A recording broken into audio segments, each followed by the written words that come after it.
कहानी की शुरुआत होती है एक अपर्टोसॉरस कपल डायनासोर से, जो अपनी जिंदगी खेती करके गुजारा करते थे। वो अपने अंडों के पास आते हैं, जिनमें से कुछ ही देर में बेबी डायनासोर बाहर निकलने वाले होते हैं। धीरे धीरे अंडे फूटते हैं और 3 प्यारे से छोटे डायनासोर जन्म लेते हैं। 2 डायनासोर तो मजबूत और शरारती होते हैं, लेकिन तीसरा बच्चा अभी भी अंडे में ही छिपा बैठा था। वो साइज में बहुत छोटा और डरा हुआ था। माँ बाप उसका नाम रखते हैं आर्लो। कुछ देर बाद पूरा परिवार अपने छोटे छोटे बच्चों को लेकर बाहर आता है। फादर डायनासोर उन्हें अपना खेत दिखाता है और दूर मौजूद क्लॉ टूथ माउंटेन यानी पंजा पर्वत भी दिखाते हैं। समय बीतता गया, बच्चे बड़े होते गए। बक और लिब्बी ताकतवर, तेज और निडर निकले। वो खेती बाड़ी में अपने पेरेंट्स की मदद करते थे, लेकिन आर्लो वो बहुत डरा डरा सा रहता था। छोटी छोटी चीजों से डर जाता और जब भी उसे कोई काम दिया जाता वो उसे ठीक से कर ही नहीं पाता था। एक दिन फादर और मदर डायनासोर अपने तीनों बच्चों को बुलाते हैं। फादर उन्हें समझाते हैं, सर्दियों का मौसम आने वाला है, इसलिए हमने बहुत सारा खाना इस कॉर्न साइलो में इकट्ठा किया है ताकि ठंड में कोई कमी ना पड़े। इसके बाद फादर और मदर अपने पैरों के निशान यानी फुटप्रिंट उस पर लगाते हैं। ये उनका गर्व था, उनकी मेहनत की पहचान। तीनों बच्चे भी बहुत एक्साइटेड होते हैं अपना फुटप्रिंट लगाने के लिए, लेकिन फादर उन्हें रोक देते हैं। वो कहते हैं, अभी तुम इस काबिल नहीं हो। जब तक तुम कोई बड़ा काम करके दिखाओगे नहीं, तब तक अपना फुटप्रिंट नहीं लगा सकते। लेकिन एक दिन तुम सब अपनी छाप जरूर छोड़ोगे। कुछ ही दिनों में बक पेड़ों को गिराकर पूरा मैदान साफ कर देता है। फादर खुश होते हैं और उसे भी अपना फुटप्रिंट लगाने की इजाजत दे देते हैं। फिर आर्लो की बहन लिब्बी अकेले पूरा खेत जोत देती है। वो भी गर्व से अपना फुटप्रिंट छोड़ देती है। अब सिर्फ आर्लो ही रह गया था, जिसने अभी तक कुछ भी ऐसा नहीं किया था जिस पर वो गर्व कर सके, और इसीलिए फादर उसे फुटप्रिंट लगाने की इजाजत नहीं देते। आर्लो उदास हो जाता है। बक उसका मजाक उड़ाता है, छोटू तू तो कुछ भी नहीं कर सकता। आर्लो गुस्से में जवाब देता है, ऐसा मत बोलो, मुझे बुरा लगता है, मैं कोशिश तो करता हूँ। लेकिन बक फिर भी उसे चिढ़ाता रहता है। इतने में फादर आ जाते हैं और बक को डांटते हैं, अपने भाई को तंग मत करो। आर्लो दुखी दिल से कहता है, आप सबको लगता है ना कि मैं कुछ नहीं कर सकता, लेकिन एक दिन मैं भी कुछ बड़ा करूंगा और अपना फुटप्रिंट जरूर लगाऊंगा। आर्लो का डर दूर करने के लिए फादर के दिमाग में एक आइडिया आता है। रात में वो आर्लो के पास आते हैं और कहते हैं, चलो मेरे साथ। दोनों वॉक करने निकलते हैं। आसमान में टिमटिमाते तारे, चारों ओर शांति और हवा की हल्की सरसराहट, सब कुछ बेहद खूबसूरत होता है। फादर आर्लो को समझाते हैं, कभी कभी डर का सामना करना जरूरी होता है, क्योंकि जब तक तुम डर से भागते रहोगे तुम कभी कुछ कर ही नहीं पाओगे। अपने ऊपर यकीन रखो आर्लो, कुछ भी नामुमकिन नहीं। सुबह होती है। फादर देखते हैं कि स्टोर में रखा अनाज कोई खा गया है। वो घबरा जाते हैं, क्योंकि अगर ऐसा ही चलता रहा तो सर्दियों में खाना कम पड़ जाएगा। फादर आर्लो से कहते हैं, अगर तुमने उस जंगली को पकड़ लिया जिसने हमारा खाना चुराया है, तो तुम भी अपनी छाप छोड़ सकोगे। दोनों एक ट्रैप लगाते हैं। वो वहाँ कॉर्न्स रखते हैं ताकि वो जंगली प्राणी खाने आए और जाल में फंस जाए। फादर कहते हैं, और फिर बस एक डंडा मारना है, तब जाकर तुम भी अपना फुटप्रिंट छोड़ पाओगे। आर्लो ये सुनकर बहुत ज्यादा एक्साइटेड हो जाता है। उसे लगता है उसका सपना अब सच होने वाला है। अब आर्लो उस ट्रैप के पास पहरा देने लगता है। अचानक झाड़ियों में सरसराहट होती है और एक छोटा सा जंगली बच्चा स्पॉट वहाँ आ जाता है, जो उसी वक्त ट्रैप में फंस जाता है। आर्लो उसे देखता है तो हैरान रह जाता है। वो कोई डरावना जानवर नहीं, बल्कि एक छोटा सा इंसानी बच्चा था। स्पॉट जोर जोर से चिल्ला रहा होता है और खुद को जाल से छुड़ाने की कोशिश कर रहा था। आर्लो का दिल तेजी से धड़कने लगता है। वो डर जाता है, लेकिन फिर हिम्मत जुटाकर डंडा मारने की सोचता है ताकि वो स्पॉट को मार सके और खुद को साबित कर सके। मगर वो ऐसा नहीं कर पाता। उसका दिल उसे रोक देता है। वो ट्रैप खोल देता है और स्पॉट वहाँ से भाग जाता है। कुछ देर बाद फादर डायनासोर वहाँ पहुँचते हैं। वो गुस्से में आर्लो पर चिल्लाते हैं, तुमने उसे पकड़कर भी छोड़ दिया, तुम्हारा डर सारा काम खराब कर गया। फिर वो आर्लो से कहते हैं, चलो आज रात ही हम उस जंगली बच्चे का काम तमाम कर देंगे। दोनों साथ में उस जंगल की तरफ निकलते हैं जहाँ स्पॉट के पैरों के निशान दिखाई दे रहे थे। लेकिन तभी तेज बारिश शुरू हो जाती है और वो निशान धीरे धीरे मिटने लगते हैं। फादर आर्लो से कहते हैं, तेज चलो, लेकिन आर्लो डरने लगता है। पापा मौसम बहुत खराब हो रहा है, हमें वापस चलना चाहिए। मगर फादर उसे नजरअंदाज करते हुए आगे बढ़ते रहते हैं। आसमान में बिजली चमकने लगती है। गड़गड़ाहट इतनी तेज थी कि आर्लो का दिल जोर जोर से धड़कने लगता है। बारिश में फिसलते हुए आर्लो गिर जाता है। उसका पांव मुड़ जाता है। वो मुश्किल से उठता है और फिर से कहता है, पापा वापस चलो। फादर गहरी सांस लेकर कहते हैं, आर्लो मैं तुम्हें यूं ही डांटता नहीं हूँ, मैं चाहता हूँ कि तुम मजबूत बनो, डर पर काबू पाओ, वरना बड़े होकर कुछ नहीं कर पाओगे। फिर वो उसे वापस चलने को कहते ही हैं कि अचानक तूफान बहुत तेज हो जाता है और फिर फ्लैश फ्लड आता है। पानी का तेज बहाव हर चीज को अपने साथ बहा ले जा रहा होता है। फादर आर्लो से चिल्लाकर कहते हैं, बेटा ऊपर चढ़ो जल्दी। वो अपनी गर्दन से आर्लो को ऊपर उछाल देते हैं। आर्लो किसी तरह सुरक्षित ऊंचाई पर पहुंच जाता है, लेकिन फादर खुद को बचा नहीं पाते। पानी का तेज बहाव उन्हें बहा ले जाता है। कुछ समय बाद आर्लो टूटे दिल के साथ घर लौटता है। अब जिम्मेदारी और काम दोनों बढ़ चुके थे, क्योंकि पिता अब नहीं रहे थे। आर्लो सबके साथ खेत में मेहनत करता है, लेकिन अंदर से वो बेहद उदास होता है। एक दिन जब जब वो स्टोर में कॉर्न रखने जाता है तो देखता है वही जंगली बच्चा स्पॉट फिर वहाँ आ गया है। आर्लो का गुस्सा फूट पड़ता है क्योंकि उसे लगता है स्पॉट की वजह से ही उसके पिता मरे हैं। वो स्पॉट को पकड़ने के लिए उसके पीछे भागता है और आखिर में उसे पकड़ भी लेता है, लेकिन उसी दौरान आर्लो फिसलकर नदी में गिर जाता है। तेज वेव उसे बहा ले जाती है। वो एक चट्टान से टकराकर बेहोश हो जाता है। जब आर्लो को होश आता है तो वो खुद को नदी किनारे अकेला पाता है। चारों ओर अजनबी इलाका, घना जंगल और वो पूरी तरह खो चुका था। अचानक उसकी नजर स्पॉट पर पड़ती है जो दूर खड़ा उसे देख रहा था। आर्लो नदी को देखता है और उसे अपने पिता की वो बात याद आती है, अगर कभी रास्ता भटक जाओ तो नदी को फॉलो करना, ये तुम्हें घर तक जरूर ले जाएगी। अब आर्लो नदी के किनारे किनारे चलने लगता है। लंबा सफर तय करने के बाद भूख से उसका बुरा हाल हो जाता है। उसी वक्त उसे ऊपर पेड़ पर जामुन जैसा एक फल नजर आता है। वो एक पत्थर पर पैर रखकर उसे तोड़ने की कोशिश करता है, लेकिन पत्थर फिसल जाता है और उसका पैर उसमें फंस जाता है। वो बहुत कोशिश करता है लेकिन पैर निकल नहीं पाता। सारा दिन गुजर जाता है, फिर रात हो जाती है। थका हुआ आर्लो वहीं सो जाता है। सुबह जब उसकी आंख खुलती है तो उसे एहसास होता है उसका पैर आजाद हो चुका है। वो नीचे देखता है, मिट्टी में छोटे छोटे पैरों के निशान हैं। आर्लो समझ जाता है ये स्पॉट के निशान हैं, यानी स्पॉट ने ही उसका पैर छुड़ाया था। पहली बार आर्लो को एहसास होता है जिस बच्चे को वो दुश्मन समझ रहा था वही उसकी मदद कर रहा था।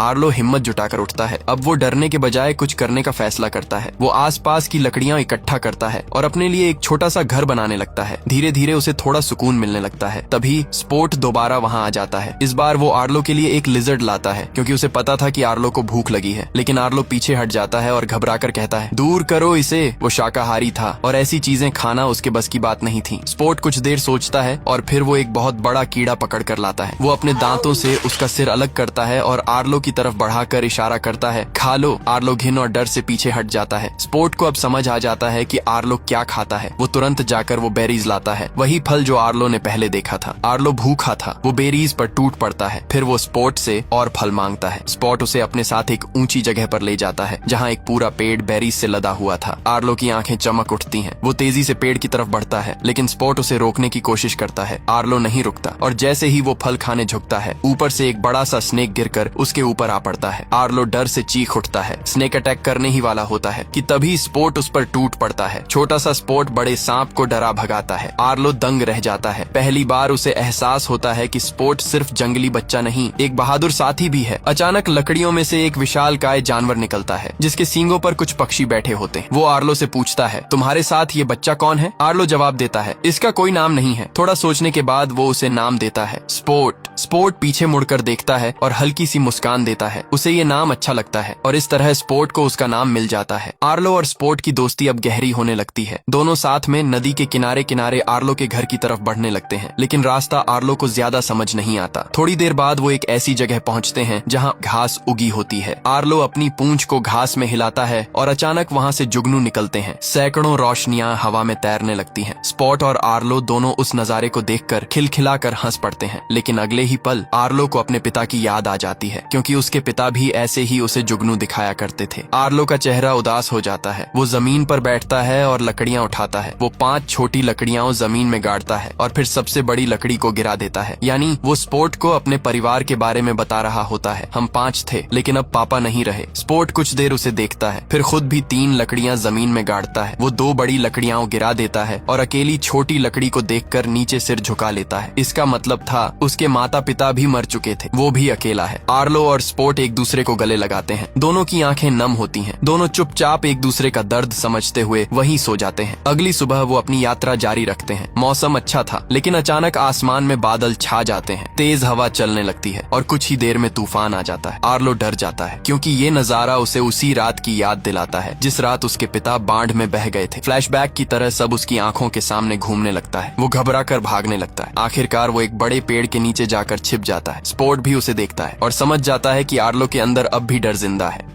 जब आर्लो की आंख खुलती है तो वो पाता है कि वो नदी से काफी दूर आ गया है। कहीं भी पानी नजर नहीं आता और अब उसे घर का रास्ता समझ में नहीं आता। दिल भारी हो आता है और वह उदास सा आगे बढ़ता है। थोड़ी ही देर में वह अजीब और गरीब परिंदों का एक झुंड देखता है। वे दिखने में खतरनाक और डरावने लगते हैं। आर्लो उनसे पूछता है कृपया बताइए नदी किस तरफ है, मुझे घर जाना है। पर वे परिंदे झूठ बोलते हैं कि वे तूफान में घायल हुए जानवरों की मदद कर रहे हैं, तुम्हें भी हमारी मदद करनी चाहिए। आर्लो एक फॉक्स को बाहर निकालता है, लेकिन परिंदे परिंदे उसे ही निगल जाते हैं। फिर वे बार बार स्पोर्ट के बारे में पूछते हैं। सरदार परिंदा शक करता है और स्पोर्ट को पकड़ने के लिए निकल पड़ता है। आर्लो उस पर झपटता है, स्पोर्ट को कमर पर उठाकर तेज दौड़ने लगता है और तभी सामने दो बहुत बड़े जायंट डायनासोर दिखाई देते हैं जो दरअसल अच्छे होते हैं। उड़ने वाले परिंदों ने दोनों को पकड़ने की कोशिश की, लेकिन जायंट डायनासोर आकर उन्हें बचा लेते हैं। कुछ ही देर में वहाँ एक और बड़ा डायनासोर आता है जो इन दोनों का पिता होता है। जायंट डायनासोर का पिता गंभीर स्वर में कहता है, तुम्हें यहाँ नहीं आना चाहिए था, यह इलाका खतरों से भरा है। आर्लो बताता है, मैं यहाँ गलती से आ गया, क्या आप मुझे नदी का रास्ता बता सकते हैं, पंजा पर्वत वाली नदी? लेकिन पिता डायनासोर कहते हैं कि हमारे पास समय नहीं है, हमें अपनी भैंसें ढूंढनी है। आर्लो मदद करने की इच्छा जताता है और बताता है कि स्पोर्ट की नाक बहुत तेज है, वह भैंसों की खुशबू सूंघ कर उन्हें ढूंढ सकता है। जायंट डायनासोर कहते हैं कि ठीक है, पर वहाँ चोर भी घूम रहे हैं। वे आर्लो से कहते हैं कि पास में जो बड़ा पत्थर दिख रहा है वहाँ जाकर जोर से चिल्लाओ ताकि जो चोर हमारी भैंसें चुराते हैं वे बाहर आ जाए। आर्लो डर रहा था पर उसे घर भी वापस जाना था, इसलिए वह पत्थर पर चढ़कर चिल्लाने लगता है, पर उसकी आवाज बिल्कुल नहीं निकलती। तभी स्पोर्ट उसके पांव पर जोर से काटता है और आर्लो दर्द में जोर से चिल्ला उठता है। उसकी आवाज सुनकर भैंसें वापस आने लगती हैं, लेकिन साथ ही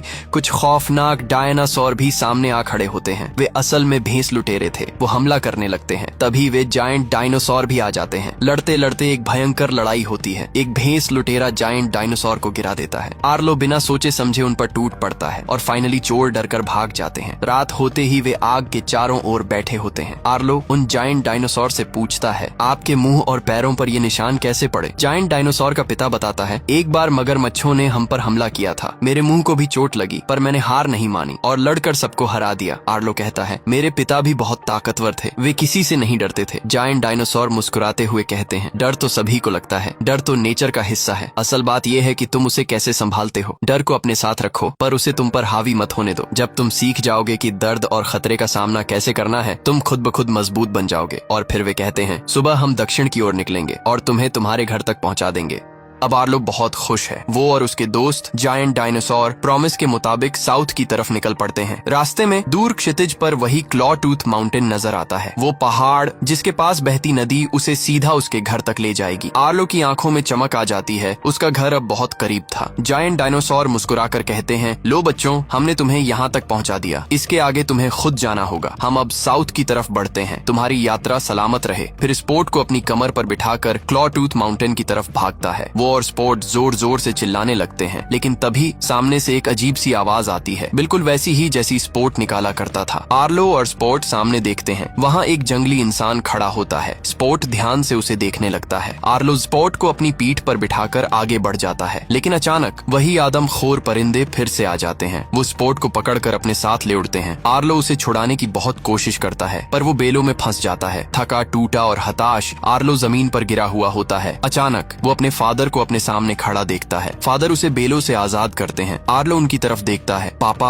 आप वापस आ गए, आप यहीं थे। लेकिन तभी आर्लो नोटिस करता है मिट्टी पर उसके कदमों के निशान तो हैं, पर पापा के नहीं। उसे एहसास होता है ये तो उसकी इमेजिनेशन थी। फादर की आवाज उसके जहन में गूंजती है, स्पोर्ट ने तुम्हारी जान बचाई थी, अब तेरी बारी है, उसे तुम्हारी जरूरत है। आर्लो की आंख खुलती है, वो बेलें तोड़ता है और परिंदों के पीछे भाग पड़ता है। वो जोर जोर से स्पोर्ट को पुकारता है। अंधेरे में स्पोर्ट की हल्की सी आवाज आती है, वो लकड़ी में छिपा होता है और परिंदे उस पर झपट रहे होते हैं। आर्लो जोर से दहाड़ता है। स्पॉट भी हिम्मत दिखाता है, एक परिंदे का पंख काट देता है। आर्लो एक लकड़ी उठाकर हमला करता है, परिंदे को गिरा देता है। लेकिन तभी आसमान में बादल गरजते हैं और फ्लड आ जाता है। तेज बहाव में पेड़, पत्थर, लकड़ियां सब बहते हुए आ रहे थे। आर्लो कुछ नहीं सोचता, वो नदी में कूद जाता है। वो स्पोर्ट को पकड़ लेता है और बड़ी मुश्किल से किनारे पर लेकर आता है। स्पोर्ट घायल है और आर्लो भी बुरी तरह चोटिल हो चुका था, लेकिन दोनों जिंदा हैं। अब वो वापस आगे बढ़ने लगते हैं। अब रास्ते में वही जंगली इंसान दोबारा नजर आता है। इस बार आर्लो उसे रोकता नहीं, वो स्पोर्ट को अपनी पूंछ से नीचे उतारता है। स्पॉट हिचकिचाते हुए उस आदमी के पास भागता है और देखता है वो उसका फादर है। उसकी मदर और भाई बहन भी वहाँ खड़े होते हैं। स्पॉट का फादर उसे गोद में उठा लेता है और उसे कसकर गले लगाता है। स्पॉट की आंखों में चमक और आर्लो की आंखों में नमी आ जाती है। स्पॉट मुड़कर आर्लो को देखता है, वो उसके पास आता है और उसकी पीठ पर चढ़ जाता है, मानो कह रहा हो मैं तुम्हें छोड़ना नहीं चाहता। आर्लो उसे धीरे से कहता है, नहीं नहीं स्पोर्ट, तुम्हारी जगह यहाँ है, तुम्हारे अपने लोगों के पास। तुम भी प्यार और केयर डिजर्व करते हो। दोनों एक दूसरे को उदासी भरी नजरों से देखते हैं। स्पोर्ट धीरे धीरे अपनी फैमिली की ओर लौट जाता है। आर्लो अब अकेला है, लेकिन पहले से कहीं मजबूत। वो घर की तरफ बढ़ता है और कुछ देर में उसे दूर से अपना घर दिखाई देता है। उसकी आंखों से आंसू बहने लगते हैं, पर इस बार ये आंसू कमजोरी के नहीं, खुशी के थे। उसकी मदर, बक और लिबी भागते हुए उसके पास आते हैं और पूरा परिवार एक जायंट हग करता है। और अब वो आखिरकार कौन साइलो पर अपना फुटप्रिंट लगा देता है। आर्लो और स्पोर्ट की ये कहानी हमें सिखाती है कि दोस्ती और हिम्मत हमें हर तूफान पार करा सकती है। अगर ये कहानी आपके दिल को छू गई हो तो चैनल को सब्सक्राइब करें और नीचे अपना प्यार जरूर छोड़ें।